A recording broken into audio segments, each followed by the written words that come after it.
Reading discussion. Legos. That's what I got.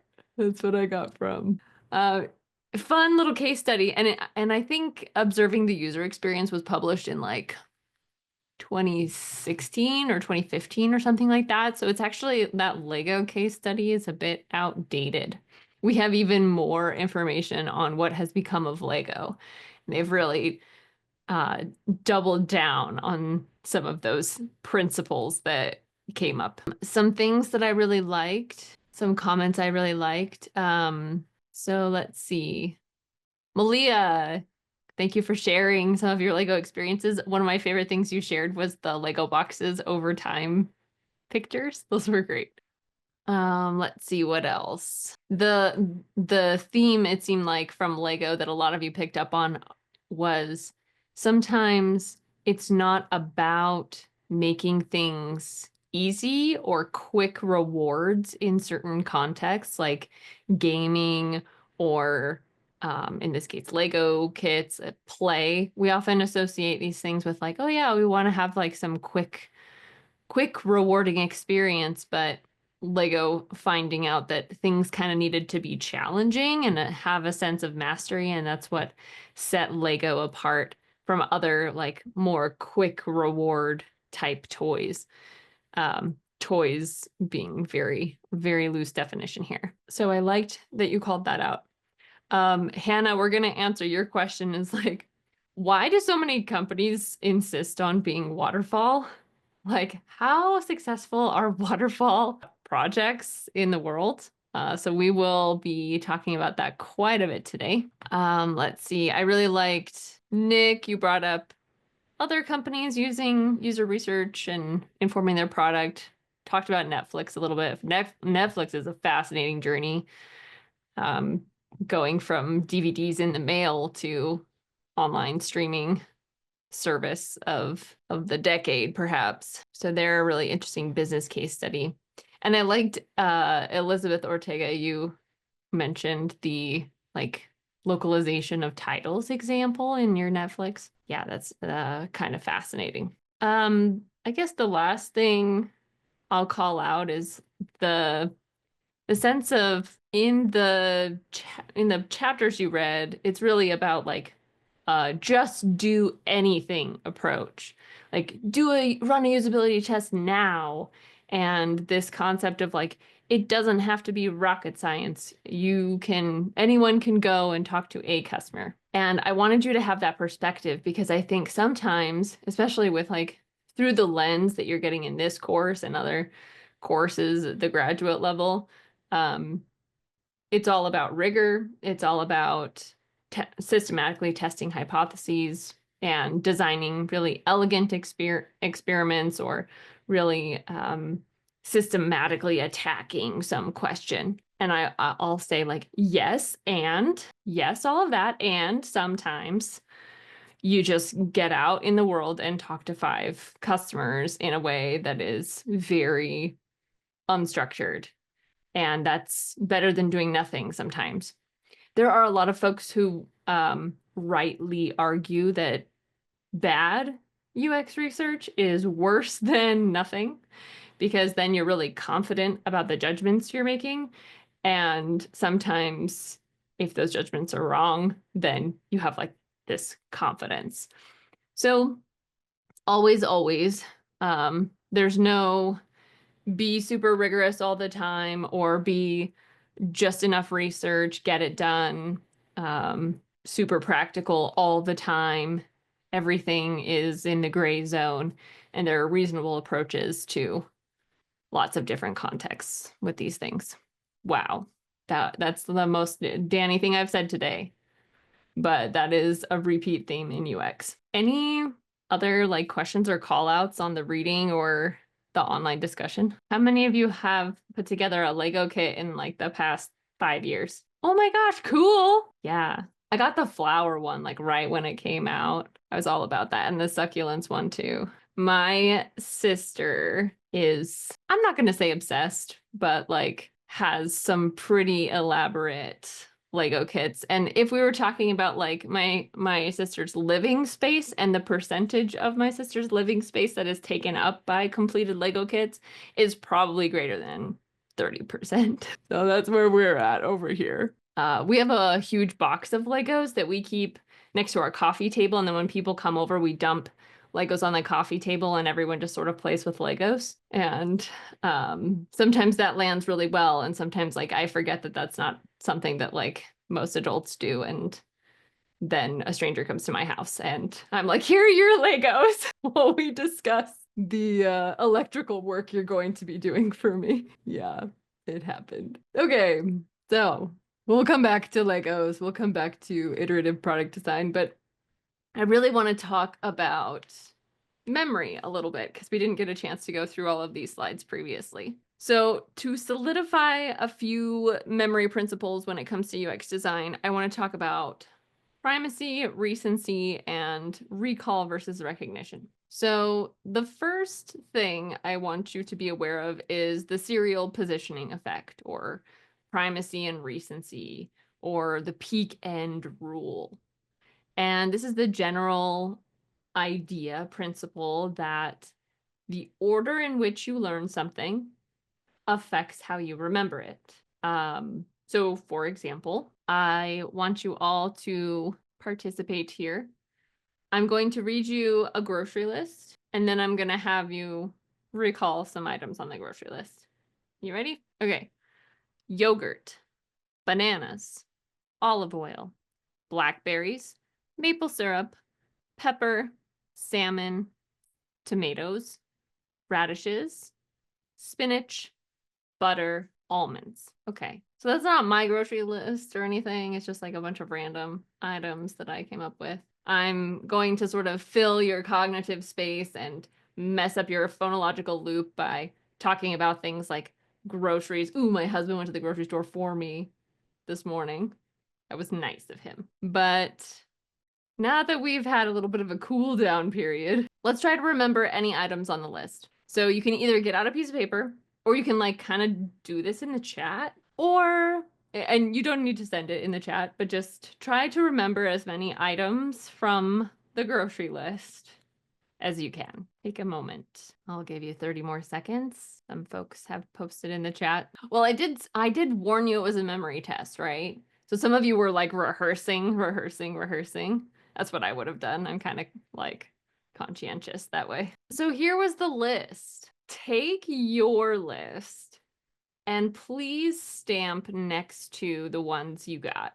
Any of the ones you remembered. Yep. And you can go on either side of the word, just make it kind of clear in a line, right? Excellent. So check it out, right? Not bad. Flip this 90 degrees and you have the primacy and recency effect. We're more likely to remember the first few items. We're more likely to remember the last few items of a list like this. So this is important when making design decisions and such, because it means that the first few things and the last things are the most memorable things.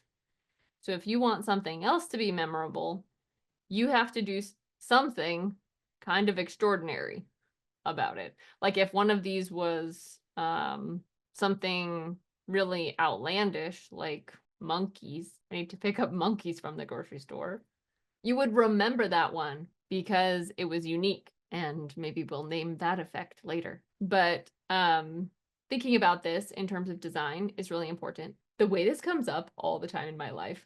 So the peak end rule is related to this effect. And it's the idea that we tend to remember the first, the last, and then the highest emotional point in an experience. And some of you have already heard this tip from me, but if you're ever giving a talk, and you're worried about it or something, before I go out on stage for anything, I'm always like, peak end rule, peak end rule. Nail the beginning, nail the end, and give them one amazing thing somewhere in the middle. And when I say amazing, memorable, emotion invoking. And those are the three things anyone's going to remember. Nail the beginning. I usually come out with a joke. Nail the end. I usually end with a joke. Guess what? Everyone thinks I'm funny. I am boring 90% of the time, but you come out with a joke and you end with a joke and everyone remembers you're jokey. Peak end rule. So, yeah, get a joke in the middle, save your best joke maybe for the middle. And then you've got that high point. Excellent. So you can think about design applications of this. Similar, related to memory, is the difference between recall and recognition. So recall is about being able to pull something out of your brain without help, without context, to just be able to recall it. Recognition is about familiarity. It's about among a set of things, I'm able to say, yes, I've seen this one before. Or in a lineup, for example, that was the perpetrator. It was about recognizing based on feelings of familiarity. And recall, just pulling it out of your mind, is a lot more effortful than recognition, which is just kind of like this pattern matching thing. And then that evokes feelings of familiarity in your mind, and then you reach some threshold like, yeah, I've seen this before. This is the concept of deja vu, when you're going through a situation and all of a sudden it feels like you've been there before. Some threshold was reached, some patterns matched, some threshold was reached, and your brain's going, recognition. I recognize this. So recognition versus recall. Recall, more effort, recognition, less effort. Sometimes in UX, we want recall and sometimes we want recognition. Hannah, do you have a thought? Yeah, so just to make sure, so recall you don't need any context to understand or kind of come to a conclusion, whereas with recognition, you kind of need context in order to have that familiarity, correct? Yeah, so like, when's your mom's birthday? That would be a recall question for you to just pull it out of your mind. But if I gave you a list of birthdays and you being able to point to the one that's your mom's, because like maybe you know it's in April, and maybe you know it's early April, or maybe you know the day and the month, but the year you forget sometimes. So being able to pick it out of a list or have that feeling of familiarity, like once you see it, you're like, that's my mom's birthday. That's Okay, recognition. thank you.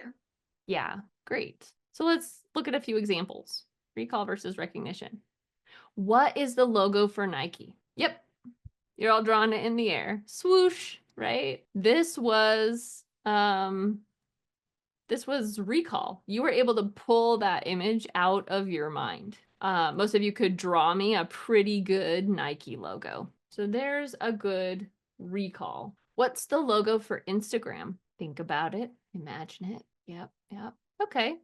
Yeah. But like if I had the dot on the other side, maybe you wouldn't notice, right? No, So actually, the Instagram logo is like a camera, so it should be always on the right side if you've seen like the original logo. right. So I guess my point being here is like most of you have this sense of the logo, but maybe a couple of the details could be swapped and you wouldn't realize it. I'm pretty positive that dot's a flash, though. I don't think it's the button. Right. Okay, well, camera geography aside, here's a better example perhaps. Which one is the Starbucks logo? Okay, I've got a 1, a 2, a 1 to a 3, a 3 to a 2. Some folks are stamping 3, perhaps a couple stamps on 2, right? So this would be a recognition task. Yeah, me neither, Rosie. This would be a recognition task. And this is a challenging recognition task because the wrong answers, the foils, the wrong answers are very close to the right answer. But if I gave you 3, like if I gave you completely different ladies in here, you'd be like, oh, there's the Starbucks logo. You can tell if you know one of them is correct, you can tell which one, if these were really different, but they're very similar. So it's harder to recognize which one is right. It is the third one. What is this logo? A couple of you mouthed Tesla. Yes, this is the Tesla logo. How many of you didn't get that one? Didn't get that logo? If you didn't, this would be a failure to recognize a logo. And the brand would be sad about that. They want you to recognize their logo, right? They actually want to be Nike. They want you to recall their logo. They want you to just be able to draw it. So if it's on anything, you know it's Nike. So these are the remaining elements. Sean, is there one here you can define, and then we'll have you popcorn? Yeah, I mean, I could do any of them, I guess. I'll do cognitive load. So cognitive load is uh, essentially how much the visual is asking the user to absorb mentally, and how quickly they can absorb the information. So are they overwhelmed, or can they get what the point is quickly? I'll take it. Yeah, mental effort and working memory capacity. All right, go ahead and popcorn to someone else. Oh, I can't see. Let me see. We've got Mark, Nick, Elizabeth, Emma. Mark. Cool. Dual process model is not done yet, right? Correct.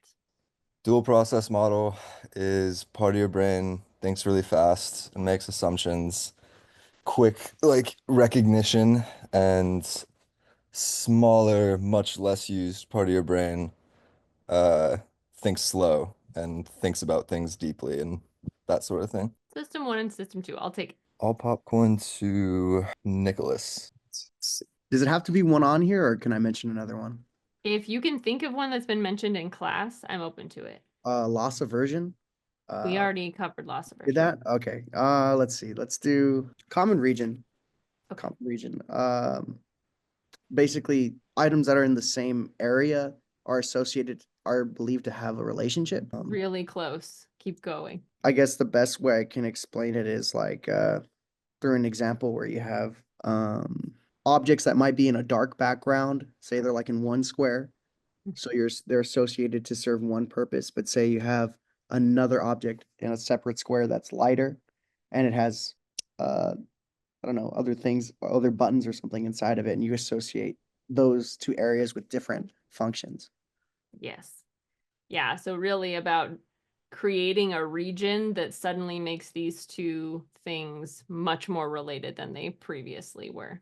Yes.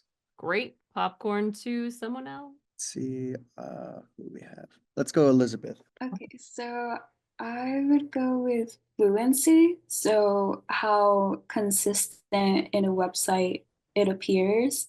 It has to be like cohesive and for like the users to be able to kind of like be able to recognize icons or just like content and that it makes sense together in the way that it's sort of like displayed. So like just like that content that just like kind of aligns with where it goes and it makes sense to the user. Not quite right. Okay. Is there can you do either one of these other two? Or we can keep talking about fluency as well. I guess like priming is like setting up the user to believe that something is where it's supposed to be located. So like for example, in like the home page with all of the different like tabs, it like sets the user to like it'll have like a description and then the user is like primed to think that that sort of like thing that they're looking for is going to be there because they're primed to think that that is going to be displayed. Yeah, I'll take that example. Really, we want to make sure that whatever cues we're giving elicit the right memories. So if you'll recall, we'll never spam you. And now you're just thinking about spam because I said the word spam. So priming can go each way. But your example tracks having cues and people having some memory for where things are. Okay, Emma. Looks like you're Yeah, I'll do the sunk cost principle. great. So it's when you've invested time or money or effort into something, it makes it a lot harder to give it up, even when something better comes along. And this can even apply to your relationships, which is kind of crazy. It sure can. And a very well studied topic, actually. I love that principle too. Great. Okay. Well, I am definitely pleased with how many of the principles and definitions you all were able to recall before we got into a little bit more of cue based and like this would be a priming situation. The last kind of tier I had was I was going to give you the definitions and have you recognize the definition of each one. So you'll see those different like levels of memory and how much harder it was, right? The people who went first had a little bit of an easier time because if they could just recall one thing, then they were good. But once we got past the few like memorable ones, like all the Gestalt principles that you all used in your assignment, all of a sudden things got really challenging. So recall, recognition would be to say it's this definition, not that definition. And to that point, I will say fluency, once I tell you, you're gonna all remember. Remember how we read the same paragraph in camel case versus all caps? And the all caps one is so much harder to process and remember. And then I showed you those different fonts, like one of them was gray and kind of like scrolly, and the other one was big and black and bold. Anything that is visually easy to read is lower mental effort to process. And the less effort you spend on something, the more fluent it is, the less likely you are to remember it because you didn't work as hard to process it. So we talked about serif font and sans serif font and how sometimes serif font with the little, let's actually find one really quick. Well, look, it's less fluent. We did very much more challenging for your brain to process this information. And if I made you read everything, you might actually remember this one better because it was harder to process, but it's harder to pay attention to in the beginning. Go read. Did you have a... I have a question. I'm having difficulty understanding cognitive load and fluency differently. Like they appear very similar to me. Which one in fluency? Say again. Cognitive load? Oh, yes. It's because they're related. They're both related to effort. So here's an example. If we had a lot of different things on the page, let's say you were all seeing these words for the first time and they weren't very fluent. So it's kind of difficult to read this. And if I gave you 20 seconds to memorize this, it would be really challenging to even read like, okay, sunk cost principle, fluency, dual process model. Kind of challenging, effortful, high cognitive load because it's not very fluent. If you were to read all these words, though, sometimes the stuff that took you a really long, like a high amount of effort is actually stuck in your memory a little bit neater, a little bit nicer. So it's easier to pull out those memories when you spent a bunch of time on it. Classic example is studying. When you force yourself to study, you spend all this mental effort studying, you remember it better.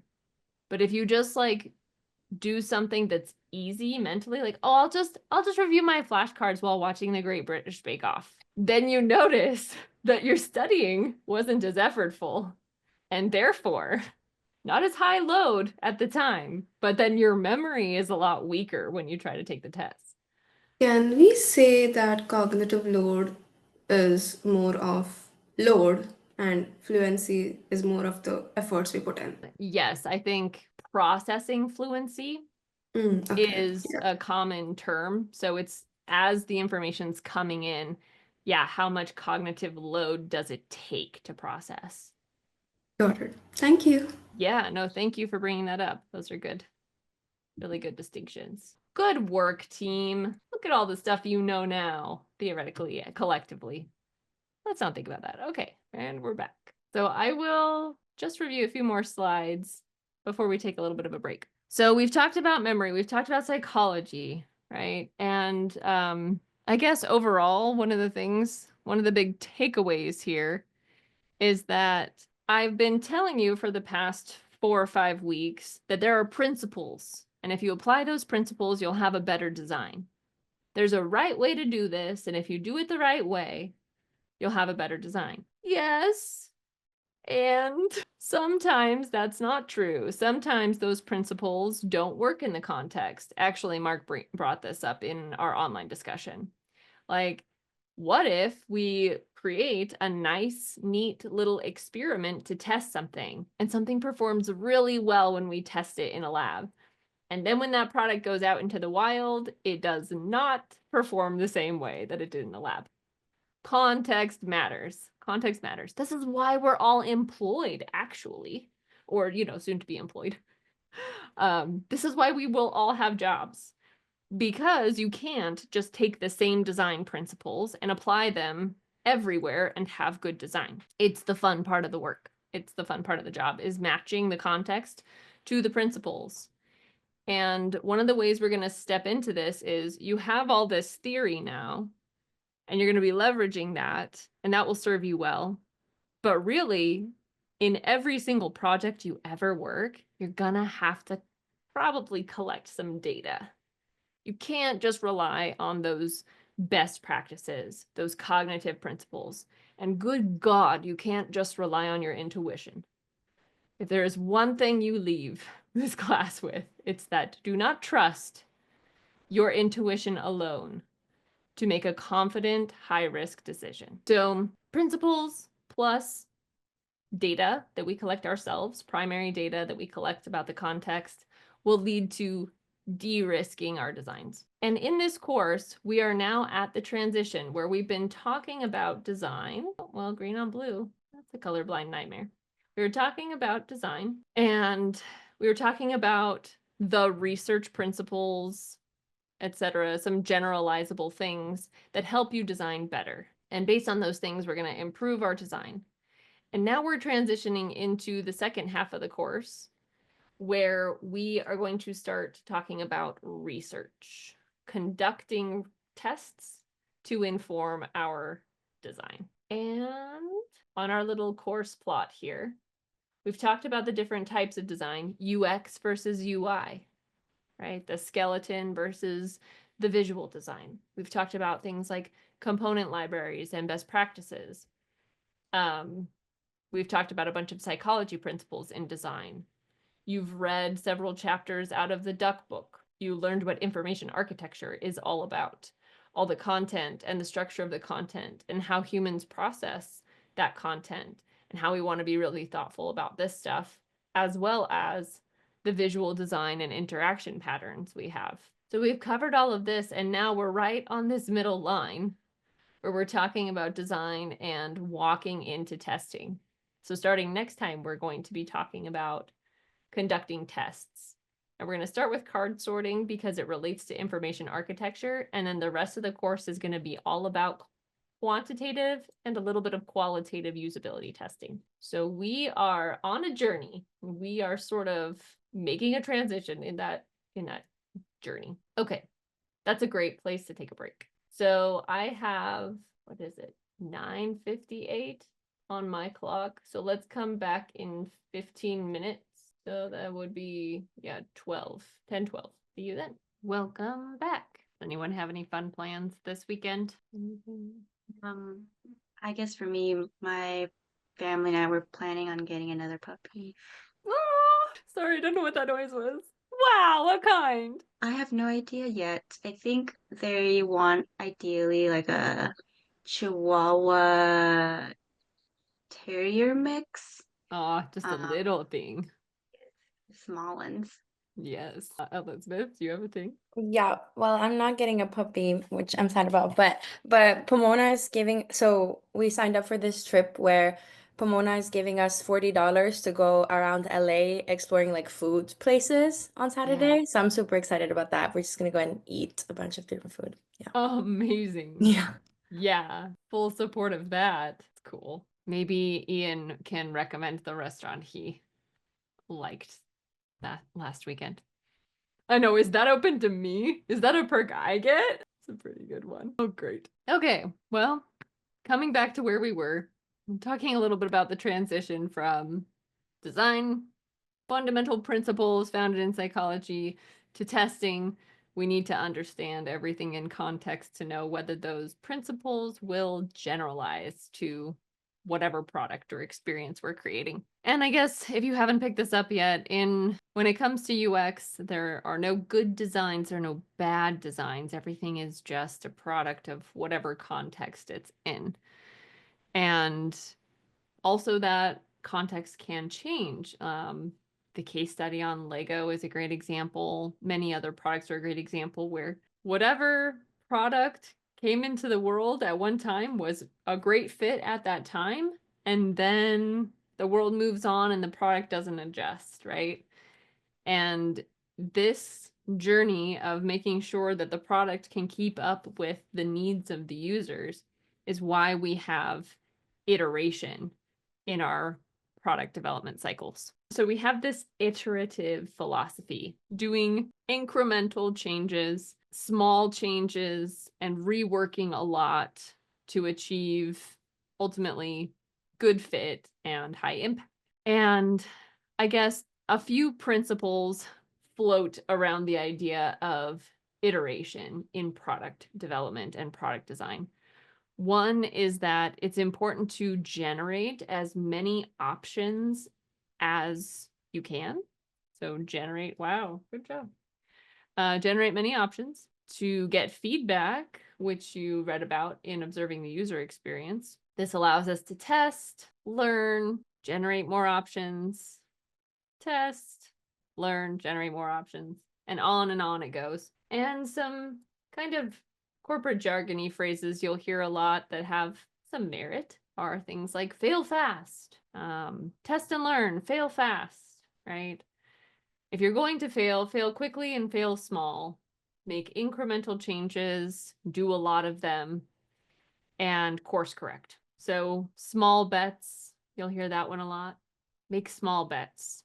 And that's the agile philosophy. And we want to honestly like mitigate risk and reduce the amount of rework we're going to have to do. And you'll hear lean product development or lean principles, which is really about reducing the amount of rework that we have to do by doing research upfront. Agile and lean kind of butt heads. You can read more about that if you'd like to. But I want to call back to Hannah's point from the online discussion, which is why then do companies so often take a waterfall approach? So we know that to stay up to date, to stay nimble, and to meet the needs of users, this agile approach, this iterative small bets approach is kind of the way to go. So why is it that we see so many companies failing to do this? And the answer is because it's really, really hard to do agile right. And our brains are actually not really wired for it. Let me give you an example. Oh dear. This is why I need to have examples. Okay, Frodo Baggins, would you rather? Here's the ring. You need to take it to Mordor and have it destroyed in the fires, right? Destroyed by throwing it into the lava. So, Frodo, it's going to be hard. You're going to go to Mordor, lots of peril along the way, and toss the ring into the fires of Mount Doom, right? That's option one. Option two is, Frodo, here's the ring. We're not really sure how to destroy it. You need to figure that out. There will be so many perils along the way. We think it's probably really hard to destroy it. So best of luck figuring out how to destroy the ring, Frodo. This is probably going to take you years. Good luck. We're all supporting you. So I guess like in waterfall development, there's a beginning, there's a middle, there's an end. And it's like, here are the requirements. We're gonna build the thing. We're gonna take the ring to Mordor. And you just step through the plan. And sometimes the plan changes. Sometimes things happen along the way. But you know, you're just trying to take the ring to Mordor. When it comes to like iterative and agile development, it's just trying to get a little bit closer to destroying the ring all the time.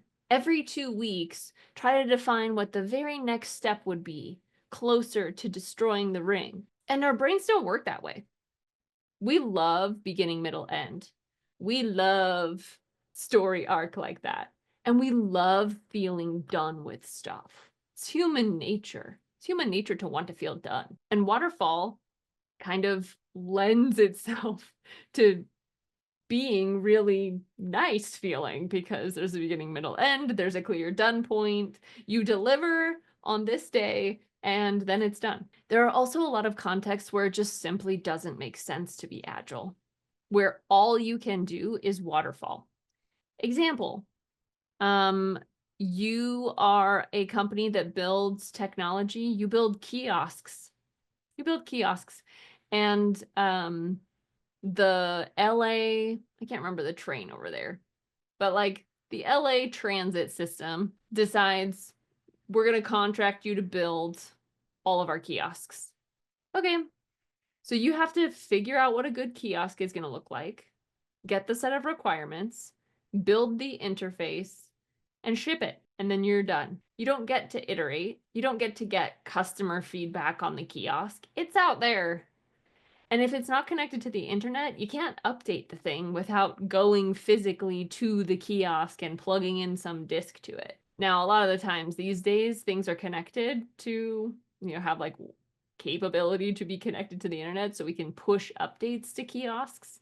But the vast majority of things like that are a one and done thing. You're not trying to adapt to a changing environment. You're just shipping something and it's done. And then in 10 years, they contract new kiosks. So you really hope you did a good job. And that's that.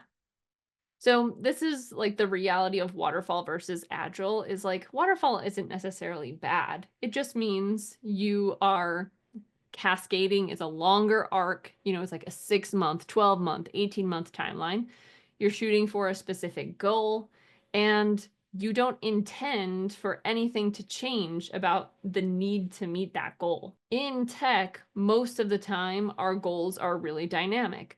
Oh my gosh, now that there's this thing called ChatGPT and all of the tech companies need to adjust to the new reality to keep up. Oh, there's a new administration with new things, and now we all need to adjust to keep up. So whatever it is, whatever changing, a new competitor, a new legislative thing, a new policy, a new anything, a new social movement, and companies need to change to keep up with those things. So we have to be more agile than waterfall allows. So it's not always bad, and you will probably find yourself in situations where waterfall makes sense. Legally, we're now required to have this page on the site. So we're going to put together the requirements. We're going to move through that project, and we're going to deliver at the end. We don't need customer feedback because we're just putting up the new legal page on our website. But for everything else, we try to be agile, and we do that by breaking things into their smallest valuable chunks and trying to do things really small, incremental, fast, and iterative.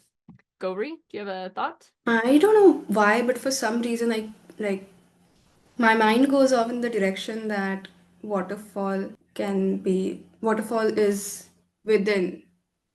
Suppose we are doing Scrum, so waterfall is within Scrum because we have sprint goals and we still have some goals or the waterfall. So I don't know, for some reason I keep merging these two. Nope, Gauri just sees the matrix. So agile is just tiny waterfalls. I mean, Scrum, it's just tiny, tiny waterfalls, right? Everything is a process. We move through stages. So it's an excellent point, and it's like this philosophical problem people have in tech is like, what really is agile and what really is waterfall? And are they really that different? Because most of the time, there's a point where we have requirements and we build the thing, and maybe we get a little bit of feedback along the way, but like you have to ship at some point. You have to launch the product at some point. And then hopefully you get feedback and you revisit and you're iterating, but they are just tiny waterfalls. Yeah, very good point. Okay, well, on that slide, I successfully referenced Lord of the Rings and The Matrix. So I think I'm doing great today. I want you to recall this visual from the first day of class. We were talking about the double diamond And then I threw this at you, and some of you were already kind of comfortable with the sense of these loops, right? But this is why we like loops so much, because everything is experimentation and iteration and such. So just kind of allowing you to recognize this visual again. The other thing at play when it comes to what we design and whether it's successful and how we're designing it is the stage of the product in the product's life that it's in. And this is going to be a light bulb moment for some of you who have maybe worked at startups or maybe took the strategy course and are trying to reconcile certain things with the jobs you'd like to have. Products go through some developmental stages, you know, like people. So you're a baby, you're a toddler, you're a child, you're a teen, right? And new products, growing products, and mature products have different kind of characteristics, if you will, that are fairly predictable. So this is what's called the product life cycle, different than the product development cycle or the product development life cycle, right? This is just the life of a product. Pick any application, and first you introduce it to the market, then hopefully you have product market fit. People want this, wow. And you grow, you make money, hooray. Then at some point, during this stage, you're adding so many features, right? You go from minimum viable product, the bare minimum you can to launch, and now you're adding features, lots and lots of features. If anyone has ever been an early adopter of a product before, it's like, oh, I'm going to get in on this. I adopted this mobile app, and then they're just, wow, all these cool new features are coming out. This happens in games too. Like, wow, all this new content. And then at some point you reach maturity, and all of this kind of levels out. Now you're pretty huge, and it takes a long time for you to release a big feature. I'm going to think about Spotify because I'm a Spotify user, and I've mentioned already that I'm also an Audible user. And, you know, whatever it was a year or 2 years ago when Spotify came out with audiobooks as a part of their premium offering, I had a little crisis about it. That venture into audiobooks probably took Spotify 2 years to execute. Adding that feature to a mature product probably took so long on their end.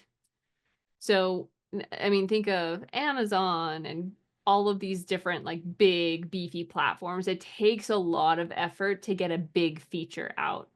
Whereas like if you have some little app, like I have a task management app that's just, I don't know, little task management app that I use on my phone, and they're coming out with new features all the time. Why? Because it's like 4 guys who built it, and they made some money, and now they're in this growth stage where they're adding features because they're making money, and they want to get more users.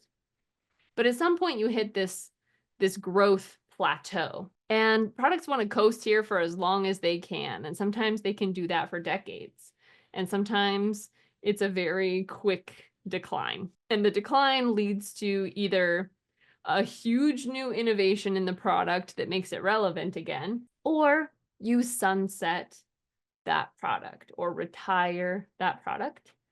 And if the need is still out there in the world, perhaps if you're a large company, you might replace that product with a new thing. So this is kind of the product life cycle and those product life stages. So what does that look like in the UX world? Well, it means that depending on the maturity of the product, different skills are needed. And this is where on your journey as a professional, you're going to find that there are certain stages you're really good at, perhaps, and certain stages you really like, and certain stages you like less. And it's good to be aware of these things. So for example, you might find like the new product phase where you're trying to determine whether people even want that thing. This is like problem space, the first diamond in the double diamond. You're prototyping a lot. You're doing a lot of discovery. You're trying to figure out who is your user? What is their problem? How do we meet their problem? And usually you're trying to get the minimum feature set delivered to them so that they will pay you money. And this is kind of like startups, right? Then you have the growing product phase. And this is like, wow, features, features, features. Every day is a new feature. Trying to make that product more valuable. You're also trying to keep up with competitors, or you're trying to protect against competition by adding all of these features. But mature products are actually what most students think about when I ask them, like, what company do you want to work for? Well, I want to work for Spotify. I want to work for Netflix. I want to work for some very mature products. And this just means that on the ground, you are very much refining the product. You're going to be thinking about things like really small changes to the interface that will incrementally move the business along. And then once in a while, you might be on this 2-year arc, like at Spotify, where they're going to launch audiobooks. And that's going to be like this 2-year process of getting that feature out. I've worked in all 3 of these. I can tell you there's great things about all 3 of these stages. And there are challenging things about all 3 of these stages. So you just kind of have to figure out what, I guess, choose your problems you would like to be up against every day. Hannah? Yeah, that reminds me when you were mentioning about the mature products, the basically for example, the apps that are already developed, the apps that everyone already uses. That reminds me of when like I get an update on the App Store that you can update all of your apps, and on like the developers note, it'll say like we fixed some bugs and tweaks this that. So it's that kind of in that mature product stage. It's already mature basically, but it's just fixing the minor stuff that makes it even better per se. Exactly. Yeah. Lots of little bug fixes, or maybe, depending on what browser you use, it's like, oh, there's a browser update, and you update your browser and it's like, what's new? What's new in Chrome? What's new in Safari? And it's like, what's new is when you bookmark something and then you create a folder. Now you can create subfolders of subfolders. You're welcome. Very small. Nick and then Serena. Yeah, hi. I had a question because okay, so say you're UX, say per se, like let's say researcher, right? And you're on the discovery research. Like would they keep you on, like say like your role would be changing, right? As you're going through this process. So like now you're not just like focusing on research. Now you're part of the growing product. So you've done this. So now you're part of the design aspect of that, or keep you as researcher. Like, have you seen anything where like because of these stages, like your role changes? Oh, yes. What a thoughtful question. 1000%. So when you go from startup to growth, usually you're a UX army of one. Yahoo, here's you. And like you're a designer and a researcher and a product manager and everything else.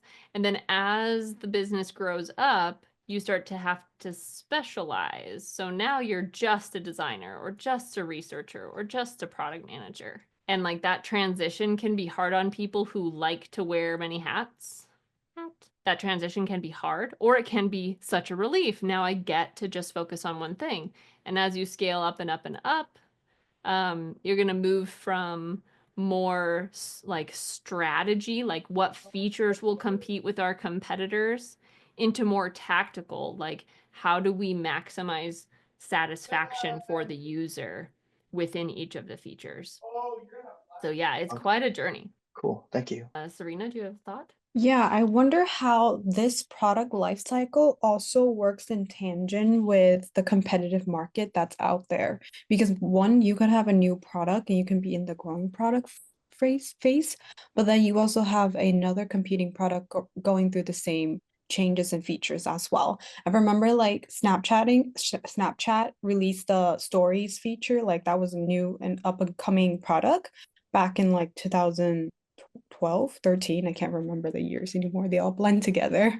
And then Instagram copied that feature and then released it onto their story. So all at that time, I remember a lot of users saying, oh no, Instagram, that's a terrible move, why you're like such a copycat. But then after some years, all the users migrated, especially like in my generation, from Snapchat over to Instagram. So now Snapchat is not on the decline as I thought it was. It just changed its platform to adjust to a different user base. So now I know like a lot of middle schoolers and high schoolers still use Snapchat, but like college students and beyond use Instagram, which is a really interesting change to me because Instagram users used to be people who are Tumblers, like people who was obsessed with Tumblr, the website, not Right. tumbling, the physical activity. Yeah, I was like wondering how that works too. I mean, it works exactly the way you've just described it, which is we're always in product. We're always trying to think during these growth stages, how can we defend ourselves? What's a defensible strategy? Because if we are Snapchat and we create stories, what's stopping anyone else from coming in, anyone like Instagram coming in and creating that feature in their platform? And maybe they already had something we didn't have, and now they're just even better. And so a bunch of users are migrating over. Now we've lost a bunch of users and we're competing. So now we have to find a new value proposition. Why Snapchat? Well, we've got the thing, we got the privacy thing. We've got the freaking filter thing. I don't know what Snapchat has anymore. But you know what I'm saying? Like they have to find their new defensible space in the market. Like this is what Snapchat is going to be that's different from Instagram. And it's this constant, yeah, I mean if you can't rest as a company, you can't think that you've got it because 3 months, 6 months later, if someone else can jump in, they eat your lunch. Good thoughts.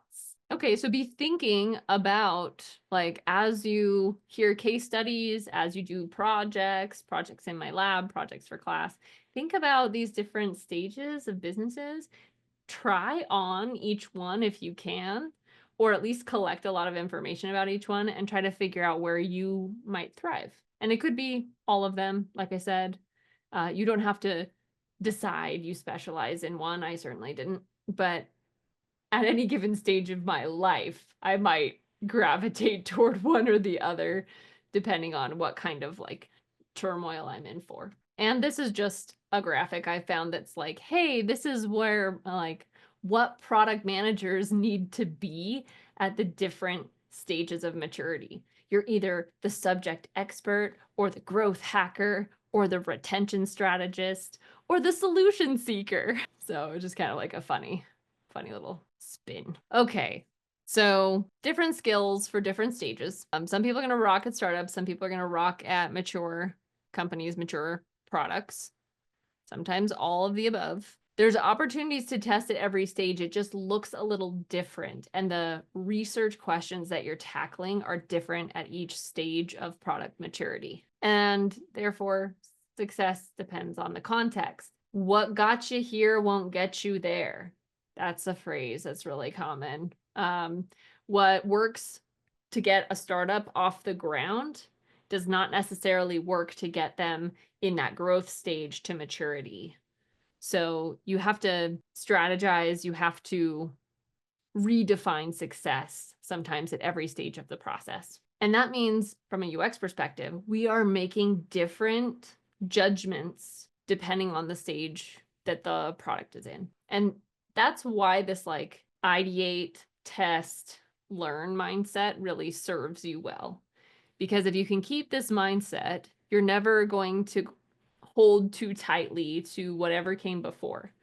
You can realize that the research we did 6 months ago and what worked 6 months ago may not be the solution today. And it's really hard. Once again, we're human. We want to feel like we did it, we're done, we succeeded, and now we move on to a new problem. But think about how many companies, I don't know, even like the pandemic, that happened. And overnight, essentially, many companies had to think, okay, what was working for us, what we were prioritizing last week is not what we need to prioritize this week. And all of a sudden, there was this huge shift.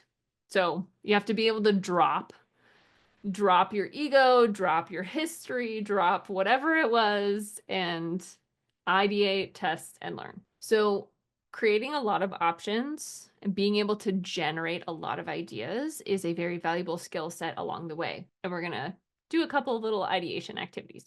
So one of them is around trying to generate ideas that are out of the box to get you past a blocker. What do I mean by this? Well, someone might say, we need this feature. And it's like, okay, that's a drop down. I don't know how else to do that feature. I don't know how else to give you what you're asking for.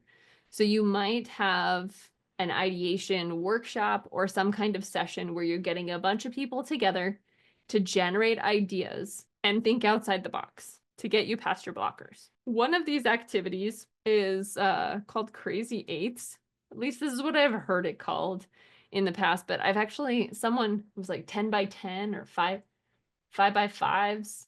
So this comes in many shapes and sizes. But the idea of this is like you take a physical piece of paper and you fold it in half and you fold it in half and you, right, until you get 8 squares. And the idea is everybody in the group is going to generate 8 solutions to the problem, and they can be completely feasible or completely not feasible. The idea is just to generate ideas as quickly as possible. And in Crazy Eights, you have 8 squares, you have 8 minutes, and it's 1 solution per square. So we're gonna do a Crazy Eights together as a group. And my case study for you is imagine we are like a dental insurance company, and we have a mobile app. I have a mobile app and a website and all of these different technologies that serve our dental insurance customers. But what we're finding is people are not scheduling their dental cleanings. They get 2 free dental cleanings a year and they're not taking advantage of it. So how might we get people to schedule their next dental cleaning, to actually take advantage of the dental cleanings, the free dental cleanings they have through their insurance? Raise your hand or drop it in the chat if you have an idea. Jack. Yeah, so maybe just well, this is what my dentist does that gets me back in. But if I forget to schedule an appointment, they'll just like remind me, like, hey, you got your bi-yearly cleaning. You should schedule that. Come on in. And I'm like, all right, yeah, I should do that. Yeah. What channel or format do they send those to you? So they have text reminders. Great. Oh, it looks like Nicholas and I were on the same page there. All right. Text.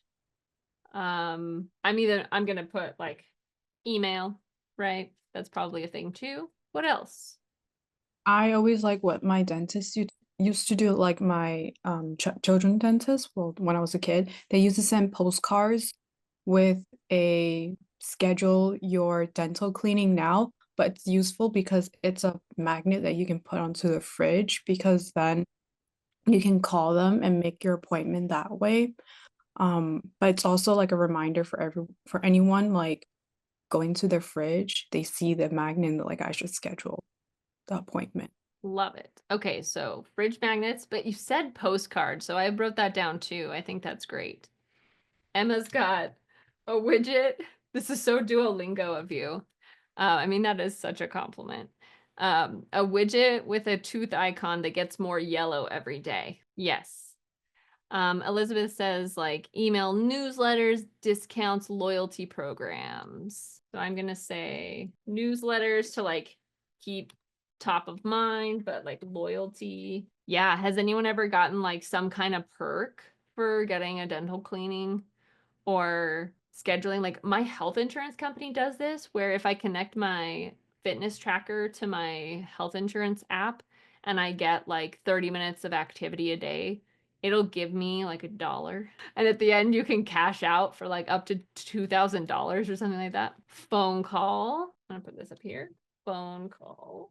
Oh, birthday. Y'all see that in the chat? It gives a little something, something. I think happy birthday stuff is kind of like loyalty programs. Like how many of you have gotten weird birthday messages? Like, the guy that I went through to like finance my house or something is really good about sending me happy birthday cards, and like no one, my grandma and that guy send me birthday cards, I can always count on that guy. State Farm. Yeah. Good. So I like those reminders. What else?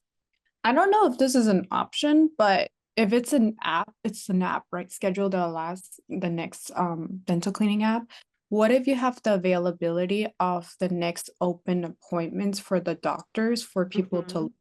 so then instead of thinking about, oh, this is when I have free, they can look at the availability without having to say, are you available? I think that's the hardest part about scheduling an appointment. Right? Isn't it so great when you're at the dentist and they're like, okay, so same day, same time, 6 months from now? And you're like, yeah, I'm free in July. I don't know. And you just schedule it, right? And it all just works that way. Similarly, Yanjin is saying like the new year often elicits this like, oh yeah, new year, everybody come in and get your annual visit, new year reminders kind of thing. Yes, do it right then and there. Smearity. I swear, like so many things in my life don't happen if I don't just like schedule it right there, right when I'm there. Okay. A friend of mine once told me that their dentist has parties. So like throws parties. Yeah. So I'm gonna put that here. Host parties as a reminder. And maybe even let's just say like build community or loyalty, right? I'm sorry, that reminds me of like send them free coffee or a coupon for wine, because then that stains your teeth and you have to go in for dental cleaning. Very dark pattern there. Totally. But you could be cheeky about it and you could be like, hey, here's your free coffee on us. Remember to schedule your cleaning because this will stain your teeth. We've got your back. Love it. Yes, Serena has a future in marketing if she ever chooses to accept it. Ooh, yeah, don't lose them. Love it, Sean. Loss aversion. Act now. Don't lose your free cleaning. Right? Right? Don't lose your teeth. Oh, dear.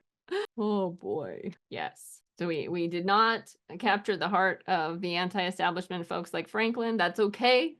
I'm sure we can come up with something else in our crazy idea generation. So there are lots of ideation activities to help you generate a wide variety of ideas. And some of these are from your own experiences, right? But some of these are like, oh, actually pulling in some principles from other domains, um, hosting parties and, you know, leveraging loss aversion. We might, as a dental insurance company, decide to attack this problem from multiple angles. And then we might have several features that roll up to this are successful getting everybody to use their 2 free cleanings a year. So this is a great one of many ways to ideate. Other ways, round robin. So this one is like someone comes up with an idea and then the next person tries to shoot down that idea like in every way possible. And then the next person has to solve the problems that the second person pointed out, and then you just kind of like do that. So you try to shoot things down and then you try to build them up and shoot them down and build them up. So I read in a book that this is called round robin, but like round robin means so many things. So if someone says round robin, do not assume they're like, yeah, let's just shoot down my idea and then build it back up. They may mean something else, but this is one way you can set up an ideation session is to ideate around negative and positive things, which leads me to just a good old-fashioned negative ideation session. And the idea around this is, what is the worst way we could do it? Instead of trying to think of the best way we could get people to schedule their dental cleanings, what's the worst way we could do it? How could we accomplish the opposite outcome where people will actually be incentivized to stop scheduling their cleanings? And if you ideate around that, sometimes you can take the inverse and that ends up being a really good place to start for best solution. So we could just spam people, or we could make it super like you can only call the office to schedule. And you're always going to be put on hold for 20 minutes. Like this is a bad implementation, right? Or we could just randomly schedule them for you and then let you know the week before that it's coming up, and then you're surprised. I don't know. So we could ideate around that too. Mission impossible is when you take the outcome that you're striving toward to some ridiculous extreme. Like, what if we wanted to get every single person in the world to get a dental cleaning every 3 weeks? What would we do? So taking it to an extreme sometimes reveals tactics that you wouldn't otherwise come up with in a typical ideation. So the idea here is during these iterative processes, there may be very, very many times where you need to generate a whole bunch of ideas, generate a whole bunch of things. And ideation is super useful. It will get you thinking outside the box. This is how sort of innovative ideas can spark and take shape, is when you get a lot of people together kind of trying to solve a problem and you remove the constraints for them. But the thing about ideation is that if it's too unconstrained, or if it goes out of control past a nice workshop or something like that, sometimes you can get businesses that are trying to pursue different goals, or people in the business are all trying to do different things, and it's not really lining up to one overarching strategy. So we have to orient to what is the outcome? What is the outcome? And that's one thing in your ideation sessions. You still want to have a really crystal clear success metric, like scheduling your dental cleanings, or actually going to your dental cleanings, or people getting 2 dental cleanings a year, whatever that is. So we want to make sure that that outcome is crystal clear. And it's important that we judge our ideas based off of like the actual objectives, and that the things we design can fit into a practical setting. So to summarize, there's a time to wear your idea hat, and there's a time to wear your practical hat. Know which time, know when to take your ideation hat off. Sorry, BMO. And know when to put your practical hat on. And this discrepancy and this kind of mode switching you have to do can be really challenging sometimes. But it's one of the great things about the work, about the job, is that you get to be really creative, and then you get to be creative within a set of constraints, within a real world context. So it's not enough to have good ideas. Those ideas have to survive somehow in the world. So maybe idealist meets realist. I think that's the prompt I gave Dali for this.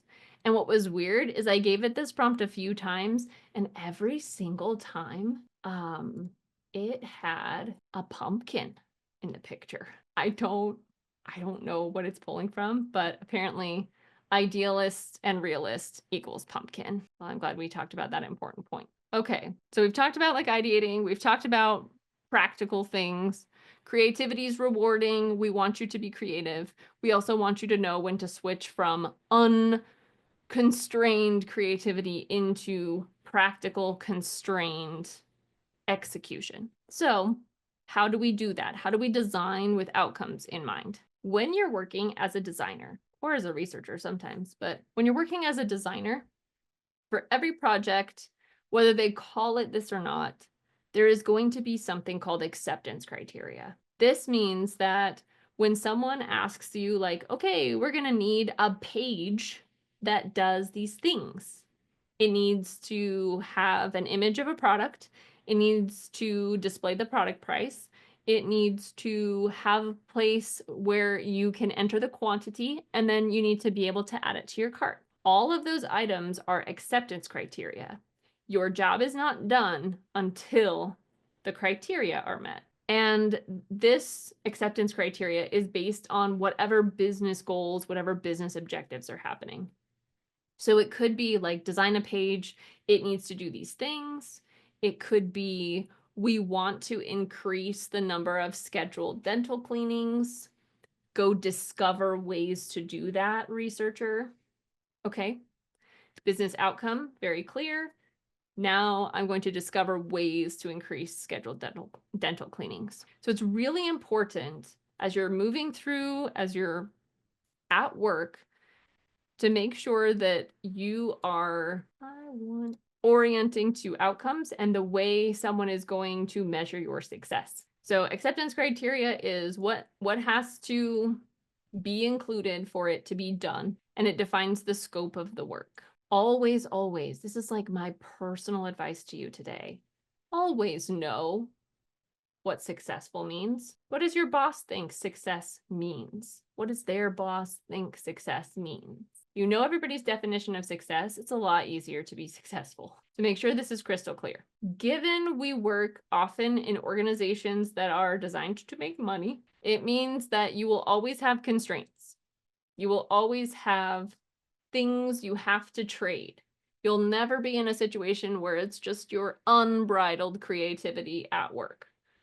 You have to operate within a set of constraints. You have to meet some acceptance criteria. And this may be kind of a buzzkill for some of you creative folks, but honestly, you don't want the unconstrained creativity.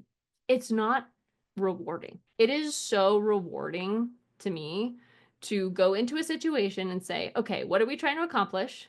We're trying to accomplish more signups in the next 2 weeks. Okay, what are our constraints? We can only change visual design on the page. We can only send emails, and we can only contact our current customers. Okay, like given the constraints, now this is where creativity is really rewarding because you're problem solving. You're not just generating ideas, you're problem solving. So knowing the constraints will help you be successful. Knowing everyone's definition of success will help you be successful, but it's also what makes the job fun. So accept it, love it, realize that you don't want the opposite, because then you'll go, well, what am I supposed to do then? Well, what's the scope? Well, what's the goal? Right? And those aren't good feelings to have at work. So you're constantly bridging like the user's needs, the business goals, and then any technical feasibility things. And this is sort of walking into this concept of designing with different outcomes in mind, which is going to be your homework assignment. So I want to do one together. And for this one, we're going to, the case study here is mental health apps. So as a result of the pandemic, a lot of services had to go fully online. But this was kind of happening before, right? Like we had telemed, we had certain services available online. But in the mental health, clinical mental health industry, it's really important because we don't have very many mental health practitioners per number of people who need help. And this is especially true in large cities and certain areas of the country where there's a high volume of people who need help and not very many practitioners. So a great solution to this is actually to have mental health services accessible via mobile, accessible anywhere. And so the practitioners have to be licensed in each of the states they serve, but otherwise, you get licensed in a few states, and now suddenly, as a mental health professional, they can serve more and more patients and more people can get access to services. And you've probably either engaged with these kinds of things before, or you've seen ads for things like this. BetterHelp, Talkspace, these are all like tele mental health services. So I want you to pretend like we work for BetterHelp, for example. We work for BetterHelp, and our goal as a business is to increase the number of signups for sessions.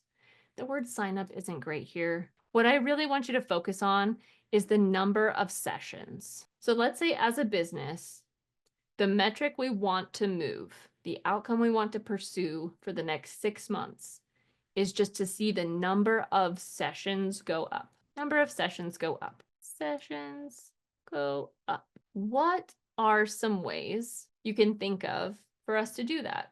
So imagine we have a mobile app as our primary way people access services, how could we increase the number of sessions? I think to begin with, it's important that people know about the app. Right. So I wouldn't use the word advertisement, but spreading awareness about the app via different channels. We can explore the channels, like maybe social media. Love it. So Yeah. to increase sessions, we could focus on brand new customers. And Yeah. one way we could do that is to market to customers. Really double down on marketing. Great. Nick, what do you think? One of the things I was thinking was because TikTok does this thing where it, like sends you messages like, "How are you doing today?" or like, "Been thinking of you," something like that. Like where the app can send a message like that. "It's been this long since you've seen your therapist. How are you feeling? Reschedule here." Um, and the second thing was encouraging relationships with other professionals, like say, like if you have a psychologist or a therapist, they're in connection with a psychiatrist.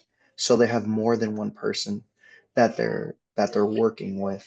So if you have more than one professional that you're working with, be Ooh, you might need to show up to more, you might be obligated to show up to more appointments, you know.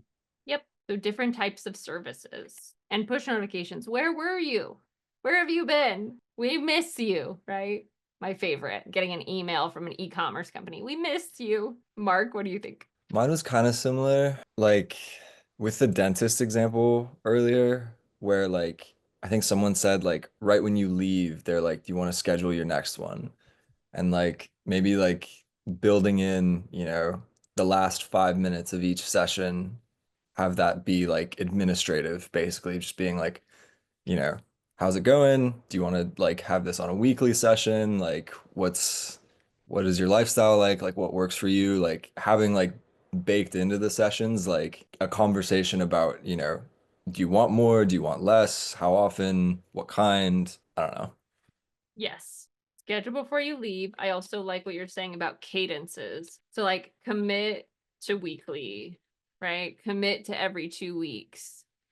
From the chat, charge monthly, offer infinite sessions, flexible hours for scheduling. So have professionals who are willing to provide services outside of normal business hours. Offer free sessions. Ian, you also have a job in marketing if you ever want it. I can't tell you how often I've been at a company and it's like, we're trying to increase the number of X thing purchased. Well, let's give them away, right? That'll do it.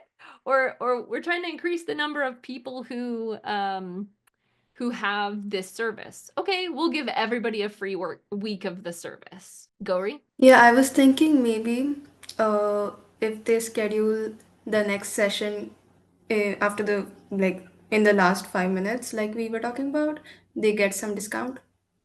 Ooh, love it. Yes. And to Mark's point, we could keep doubling down on the loss aversion. Don't lose your discount. You have to sign up now to get that discount. Very good. Yes.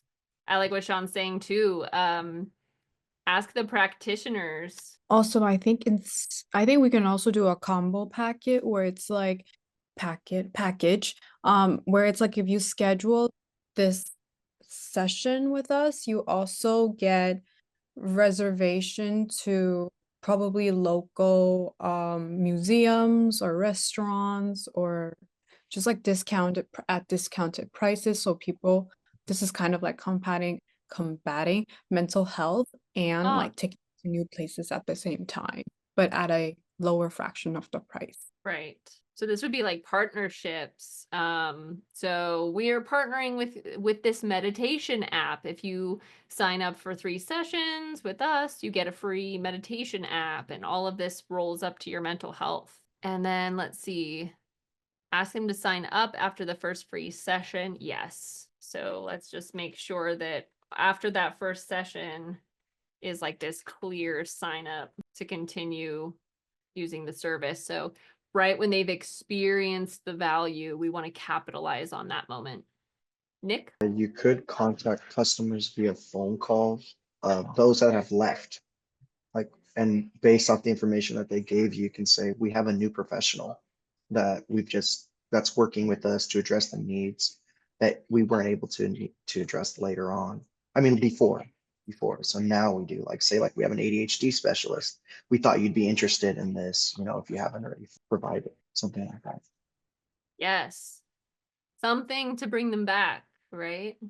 Gauri? I'm taking a huge leap, but I'm thinking of like building an online community of people who are, Great. Yeah. you know, yeah, engaging in the app. Hey, it's not a huge leap because like every life coach who I've come across online does this, where they have like an online community that's engaging with each other while they also offer whatever life coaching services. I think you can also do what's the anchoring effect, where you're comparing the price of the insurance, and the insurance copay with the remote mental health copay, so people know what they're getting out of this mental health service instead of just like, oh, you can charge monthly for infinite session.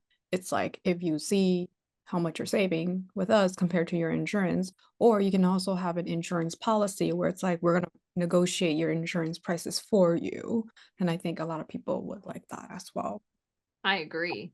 Like demonstrating like look how much you saved. You would have lost all of this money if you weren't with us. You hadn't signed up for a subscription. And finally, I think Teresa and Smirity are kind of talking about surveys and also, yes, like capturing information about the experience and then trying to solve for that need right there, however we can. Yeah, great. I love this list. Okay, so if we were trying to increase sessions, I think this is a really good set of ideas to go about doing that. So here is actual BetterHelp about a year and a half ago.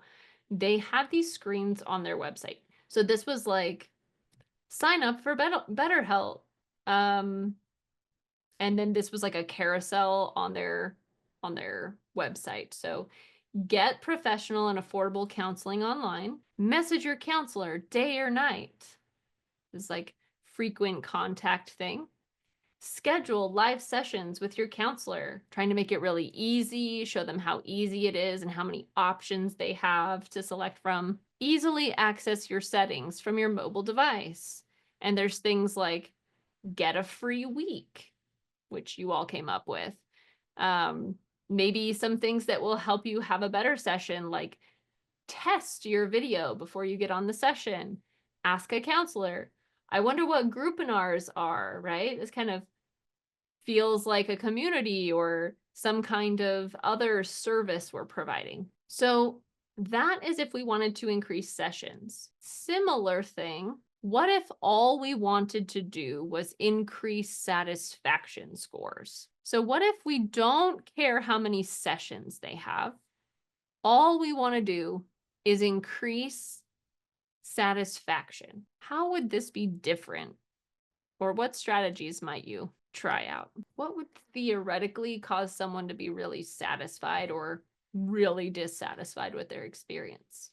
I don't necessarily know how to say this, but more therapy or peer matching focused, and let the person seeking therapy actually choose it, so they may believe that it's a better fit, even if it not necessarily is. Does that make sense? Absolutely. So matching focused, right? Because the match is probably a good predictor of satisfaction. And this is also for them to feel in control. Hannah? I was thinking kind of doing a pre-test post-test kind of survey. So the pre-test is kind of like a assessment to see like how are you feeling prior to the session. And then after the session is over, the app will send to the person seeking services, like how do you feel afterwards? Did you find it helpful?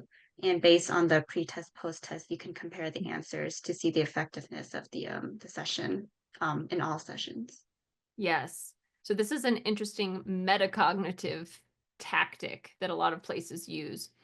Headspace is a meditation app, and the first, well, they do this a lot now, but used to be when you signed up and they would force you into a 1 minute, 2 minute meditation. and they'd ask you beforehand how stressed you felt.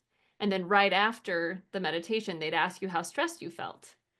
And the idea would be like, see how this can reduce your stress? Like you were a frowny face and now you're a smiley face. So that's a really good tactic. Mark? I was gonna say do everything possible to be super transparent and upfront about everything, like pricing, uh, just like I don't know, just like try to be like like have everything documented, make it super like casual and not difficult because I feel like especially for something like mental health services, like ambiguity is probably not going to be positively correlated with user satisfaction.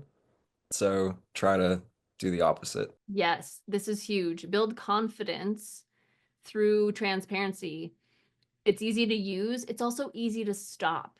How much more satisfied are you with products that make it really easy to like, nope, I don't want this service anymore, and you don't have any strings attached?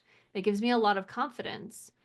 Also, please don't, like sneak around the concept of price. How much is it going to cost me to have a weekly therapy session?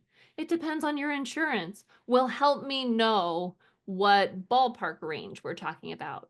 Or maybe you could even list like my insurance. I can search for my insurance and it'll give me an estimate. So transparency around all of those things that make people uncertain. Love it. Go read. I was thinking of two things. One is accessibility features like maybe voice search, and two, maybe we can personalize the platform. So if we have blogs, let's say, on the platform, and we can personalize what fits them. Yeah. Yeah. So if they fill out like a little questionnaire and we know something about them, maybe let's serve them content that's useful to them. Great. And focus on the client experience. So maybe we want to train all of our practitioners to start the session the same way or end the session the same way so that we have some control over what that experience looks like. Good. So here is Talkspace. They had the same thing on their site. Find your therapist. You provide your preferences, we'll take care of the rest. Chat your way. Send text, audio, or video messages from anywhere, anytime. Track your progress. If you remember, the other one was all about scheduling and look how many available slots there are and things like that. This is all about set a goal. Watch your progress, right? Get guidance every step of the way. And then build healthy habits, explore mindfulness exercises and other practices for well-being. So they have all this other content and they're trying to show you, like, kind of to Gauri's point of, we know a little bit about you. Maybe you want this mindfulness content, for example. So I don't know. I'm just me, I'm just me over here. But it kind of looked like to me that BetterHelp was sort of pushing for scheduling, and Talkspace was sort of pushing for like progress or, content and personalization matching. Two strategies, both totally valid strategies. Two different outcomes, two different sets of screens. Competing apps. BetterHelp gets slightly better reviews, I think. So really super interesting, right? And all of these things matter because, especially in this case, users are showing up to these apps probably in a state of stress. So talk about a case where design really matters. Mental health? Yeah, if I'm on an app and I'm trying to get in touch with a therapist today, maybe I need this design to be as good as possible for me. So anywho, I think you can see from these two cases, designing the same type of experience with different outcomes in mind produces two different sets of screens and features, and they're both really valid. And like, sure, all companies want both, but at the end of the day, most places are prioritizing one metric, one outcome, one definition of success. And that's where our job kind of comes in. And your homework assignment. So for the homework, I give you a business case and I'm asking you to create two screens. One screen, you're prioritizing one outcome. The other screen, you're prioritizing another outcome. And I will show you exactly what you're doing here. Okay, so I give you this business case. You work for a tech company called CareShare. I made it up. It promotes charitable causes. It's a platform for nonprofits. They have a mobile app and a website. Users can view the details about local or nationwide nonprofit organizations. They can donate to the nonprofit. They can follow the nonprofit, and then they'll get like emails and push notifications about events. Your goal is to design 2 versions of what I'm calling the nonprofit detail page. This is the page that displays like the name of the organization, the information about the organization, probably a picture, link to the website, donate here, follow the organization. In one of your designs, you're going to prioritize getting donations. In the other one, you're going to prioritize follow this organization. One, you're trying to get people's like pretty much email addresses, right? So these organizations can send them push notifications or marketing emails or whatever. And the other one, you're just trying to get them to give you money. So an example exists in the real world. Great Nonprofits is a platform for nonprofit organizations. This is what I'm calling the nonprofit detail page. So you've got like, yeah, the name of the place, maybe the logo. It's got donations here, some images about us, a bunch of helpful information you'd want, like their Facebook page, their website, Twitter, probably Instagram, what have you, right? Their volunteering opportunities. Look what just happened. As I scrolled, the donate button popped out. Reviews on the nonprofit organization. So you're going to redesign this page, and it's either going to prioritize donations or it's going to prioritize follows. You're going to build it from scratch. You can use any UI kit you want. I give you some recommendations, like this page looks a whole heck of a lot like just about any product detail page. So imagine we're on Amazon and this is called back scratcher, and here's a back scratcher image, and then I can buy it over here, right? Like it's not that different. So there are a lot of ways to lay out this page, just like there are a lot of ways to lay out product detail pages. And I give you that tip in here too. But you have acceptance criteria. So it has to contain the image of the nonprofit, the name, the description, the location. Both designs have to have a follow button, and both designs have to have a donate button, or, you know, a way to donate and a way to follow. I'm saying button very loosely here. For those of you who want to go for it, yeah, you can totally create multiple screens, do a clickable prototype, have at it. But the requirement is 1 page redesigned. So you'll submit 2 versions of 1 page. Here's an example of someone, a hypothetical student, who did this for an e-commerce company. So prioritize making a purchase, prioritize creating an account.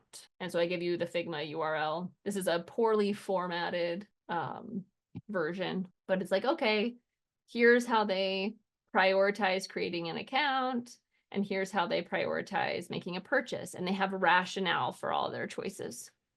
I want to see rationale. Questions?